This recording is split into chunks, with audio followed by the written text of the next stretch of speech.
Shalom. I'd like to start out by giving all glory, praise, and honor to Yahweh, Bahasham, Yahweh Shai, Bahasham, or Chakwadash. Double honors to the elders and apostles of the Great Millstone, and Shalom to the elect of Israel. This is Thamayim in Atlanta, and I wanted to check out something pretty quick, and it's on Turkey. And you can see that Turkey is slowly pushing its way towards or away from NATO and the EU, or the beast system that's set up, and it's going towards BRICS and towards Russia. And prophetically, Turkey will be a part of Russia's allies. And Russia is called Gog and Magog in the scriptures, or the Medes, and Turkey is called Gomer. And so we're seeing this prophetic alliance coming into fruition. And this is from the WashingtonInstitute.org. Came out May 8th, so just a few days ago. And we went over this article in camp as well. And it says, will Turkey cut ties with Israel? It says, although the latest rift is more than rhetorical, Ankara is unlikely to sever ties completely unless Israel blocks it from participating in Gaza's reconstruction. And so this whole Gaza thing has got Turkey up in arms, and they're ready to basically switch sides from what's been going on. And we're going to take a look at another article to confirm that in a second, Lord willing. It says on May 2nd, Turkey banned all import-export activity with Israel, announcing that the boycott would persist until a permanent ceasefire and humanitarian aid are secured in Gaza. The move follows a suite of targeted trade restrictions issued on May 9th, and if these decisions are enforced, they could have much more significant practical effects than Ankara's previous wartime posture toward Israel. Trade between the two countries stood at $7 billion in 2023. And Turkey is Israel's fifth largest exporter. Previously, Turkish leaders walked a fine line in their approach to Israel's military campaign against Hamas, harshly criticizing Prime Minister Benjamin Netanyahu's government while generally shying away from concrete retaliatory steps that might damage the bilateral relationship anew. The trade boycott suggests a hardening of this policy, but why now? And will Ankara take further steps against Israel? And so you can see they've cut off trade with Israel because of what's going on in Gaza. And Turkey is, it seems, a little closer to Middle Eastern, or really Western Asian thought and ways than it is to Europe. So it seems like a reasonable pivot. And to check out this other article, got it here from Reuters, and this came out June 4th, and more is developing about this, but it says Kremlin welcomes Turkey's reported desire to join BRICS. We're just going to read the first little bit. And it says Russia welcomes Turkey's reported desire to become part of the BRICS group of nations. Kremlin spokesman Dmitry Peskov said on Tuesday, saying the subject would be on the agenda of the organization's next summit.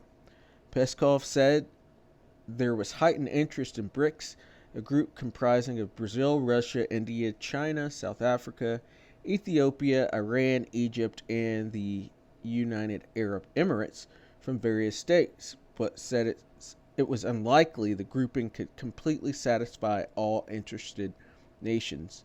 So these nations are lining up to join BRICS and get away from the dollar hegemony that's been going on for the last few decades. And this is not good for the dollar, and it's not good for the beast system, which is NATO and the EU. They said on Monday, Turkish Foreign Minister Hakan Fidan began a visit to Beijing, the highest level visit by a Turkish official to BRICS member China since 2012. Fidan held talks with Chinese counterpart Wang Yi and other officials during the visit. Asked whether Turkey would want to join BRICS during a talk at the Center for China and Globalization on Monday, Fidan said, "We would like to, of course. Why would we not?" However, he did not elaborate further. And we're gonna stop it there. But as you can see, this prophetic alignment is showing itself more and more. And we welcome that. We look forward to these things happening because, Lord willing, we are of the actual elect. We're the hopeful elect now, but would really like to be of that number and pray to be of that number. And so we're here at Ezekiel 38, and we're going to start out at 1. And it said, "And the word of the Lord Yahweh came unto me, saying, Son of man, set thy face against Gog, the land of Magog, the chief prince of Meshach and Tubal, and prophesy against him." And this is speaking of Russia. And I've even seen where it could be speaking of both Russia and China together, which they're right there sharing a border on basically the same landmass. And it says, "And say, Thus saith the Lord power, Behold, I am against thee, O Gog, the chief prince of Meshach and Tubal."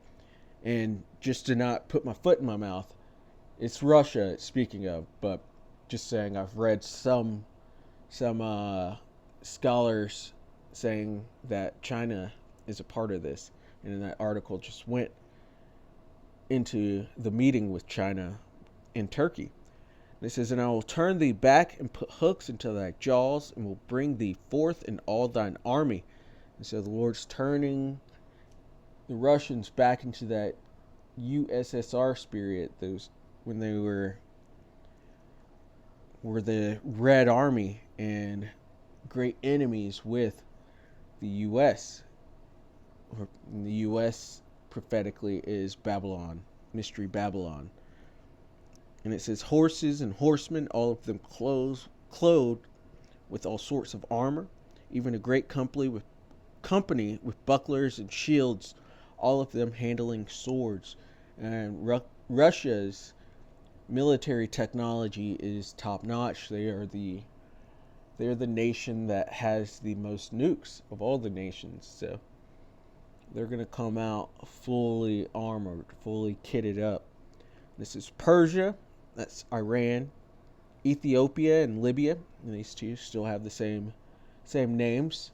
And this is basically speaking of those North African countries. And as you see, Russia is down there doing business with them, as well as China in Africa. This is all of them with shield and helmet. Gomer, this is the point, Gomer is Turkey. It says, "And all his bands, the house of Togarmah, of the north quarters, and all his bands, and many people with thee." And bands is going into the troops or their armies. And so they're going to join forces with the Russians. And this is prophecy. And it's great to actually be seeing these things materializing right before our eyes. We're seeing this great company that's all under the wings of Russia. From here, we're going to go to Jeremiah 50 and verse 9. And it says, "For lo, I will raise and cause to come up against Babylon," that's America, "an assembly of great nations from the north country." And that assembly is Russia and all of its allies, because they're all going to go against the West, NATO and the EU, which is the beast, and Babylon. And they're going to eventually shoot ICBMs onto Babylon or America. It says, "Babylon, an assembly of great nations from the north country." And Russia's from the north. And they shall set themselves in array against her. From thence she shall be taken. Their arrows shall be as of a mighty expert man. None shall return in vain. Those arrows are speaking to our modern day ICBMs, or intercontinental ballistic missiles, which are going to destroy Babylon. This is, in Chaldea shall be a spoil. All that spoil her shall be satisfied, saith the Lord Yahweh. Chaldea, it was a region of the Assyro-Babylonian Empire in previous times, but now it's speaking to America and its ruling class. And so, Lord willing, that was edifying. I thought that was interesting to see the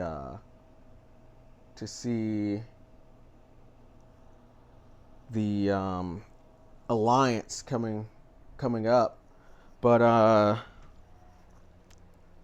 yeah, Lord willing, that was edifying. I'd like to give all glory, praise, and honor to Yahweh, Bahasham, Yahweh Shai, Bahasham, Wadash. Double honors to the elders and apostles of the great millstone, and shalom to the elect of Israel. Shalom.